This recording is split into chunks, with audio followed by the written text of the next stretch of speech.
အားလုံးပဲမင်္ဂလာပါကျွန်တော်ထွန်းထွန်းပါခင်ဗျာကျွန်တော်ရှိမှာရနိုင်တဲ့ဘက်ထရီကန်လေးပါဒီကောင်ကအမျိုးအစားက2မျိုးရှိပါတယ်ခင်ဗျာဒီတွဲဖို့ဘက်ထရီကန်လေးက14500ပါဒီကောင်ကြတော့ဒီလို20တဘိုးလို့ရေးရတဲ့ကောင်ကြတော့တွဲဖို့လေးရတယ်20တဘိုးထိလည်းရတယ်ဒီကောင်လေးက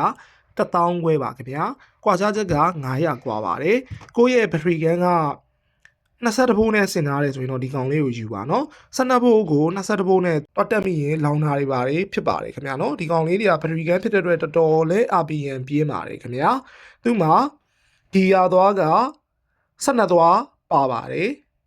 တန်ပင်နေရမှာခင်ဗျာနော်ကောမဟုတ်ပါဘူးနော်ဒီလိုပုံစံလေးပါအဲ့တော့ကျွန်တော်ဒီမှာနှစ်ခုကိုရှင်းကြည့်တဲ့အခါမှာ site ကော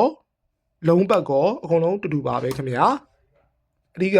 ကိုယ့်ရဲ့ဘက်ထရီကန်က20ဘိုးဖြစ်တယ်ဆိုရင်20ဘိုးဟာလေးကိုယူပါတွဲဖို့ဖြစ်ရင်တွဲဖို့ယူပါเนาะတွဲဖို့ဝယ်ပြီးတော့20ဘိုးမှာ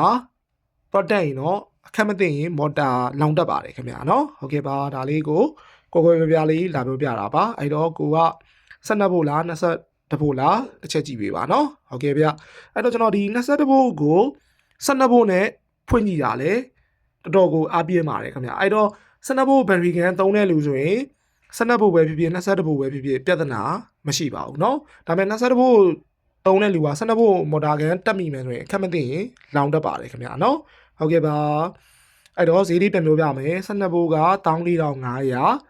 20ဘိုးက1000ခွဲပါခင်ဗျာเนาะဟုတ်ကဲ့ပါအားလုံးကိုကျေးဇူးတင်ပါတယ်